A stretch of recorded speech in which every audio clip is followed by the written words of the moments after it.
கொலைவெறி கும்பலுக்கு பயந்து வீட்டை பூட்டிக் கொண்டு ஒரு குடும்பத்தினர் குழந்தைகளோடு இருப்பதும், கையில் ஆயுதங்களுடன் அந்த கும்பல் கதவை உடைத்துக் கொண்டு உள்ளே வர முயற்சிப்பதும் சினிமாவில் வரும் வன்முறை காட்சிகள் அல்ல.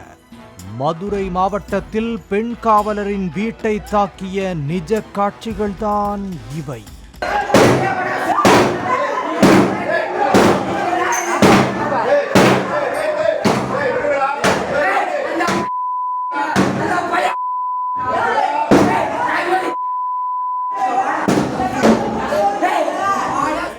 மேலூர் அருகே உள்ள மருதூர் கிராமத்தைச் சேர்ந்தவர் ராசாங்கம். ஊரில் உள்ள குட்டையில் மீன்பிடிக்கும் உரிமையை பொது ஏலம் விடுவதற்கு ஏற்பாடு செய்ததால் அவர் மீது மற்றொரு தரப்பினர் ஆத்திரத்தில் இருந்ததாக கூறப்படுகிறது. இதன் தொடர்ச்சியாக தன் மீது தாக்குதல் நடத்தியதாக வினோத் என்பவர் மீது மேலூர் போலீசில் புகார் அளித்தார் ராசாங்கம்.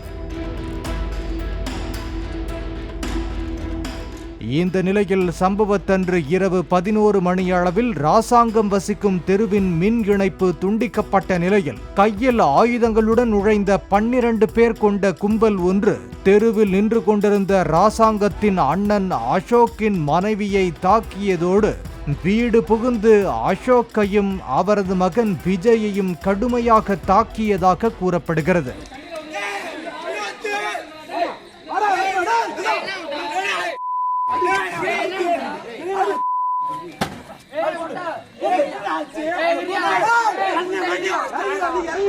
ராசாங்கம் வீட்டில் இல்லாததால் கும்பலின் தாக்குதலில் இருந்து அவரது குடும்பத்தை காப்பாற்றுவதற்காக எதிர் வீட்டைச் சேர்ந்த பெண் காவலர் அவர்களை பாதுகாப்புக்காக தனது வீட்டிற்குள் அழைத்துச் சென்றுள்ளார்.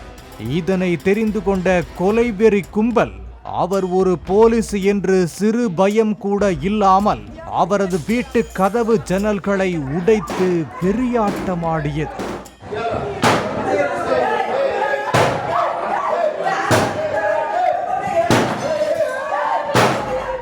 அதில் ஒருவன், இப்போது போலீசுக்கு போன் செய்து வரவை பார்க்கலாம் என சவால் விட்டான்.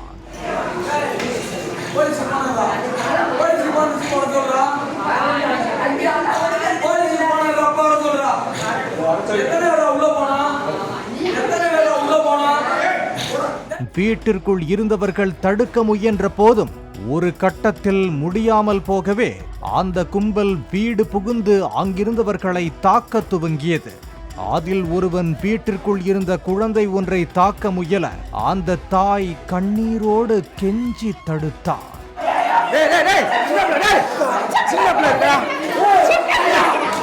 கஞ்சா போதையில் நுழைந்த கும்பல் வீட்டில் இருந்தவர்களை எல்லாம் ஜாம்பிகள் போல தாக்கியதோடு பொருட்களையும் அடித்து சேதப்படுத்தியது.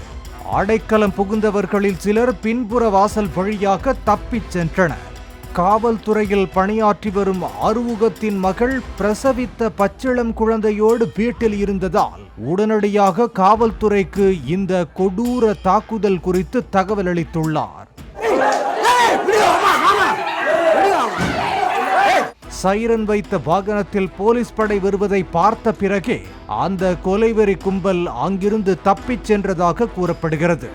இதில் 10க்கும் மேற்பட்டவர்களுக்கு காயம் ஏற்பட்ட நிலையில் வினோத் உட்பட 5 பேர் மீது கொலை முயற்சி உள்ளிட்ட 4 பிரிவுகளின் கீழும் ராசாங்கம் தரப்பினர் மீதும் வழக்கு பதிவு செய்திருப்பதாக தெரிவித்தனர் மேலூர் போலீசார். கஞ்சா போதையில் கும்பல் நடத்திய கொடூர தாக்குதல் குறித்து உரிய விசாரணை நடத்த வேண்டும் என அப்பகுதியினர் வலியுறுத்தி உள்ளனர். பாலிமர் செய்திகளுக்காக திருப்பரங்குன்றம் செய்தியாளர் அருண்.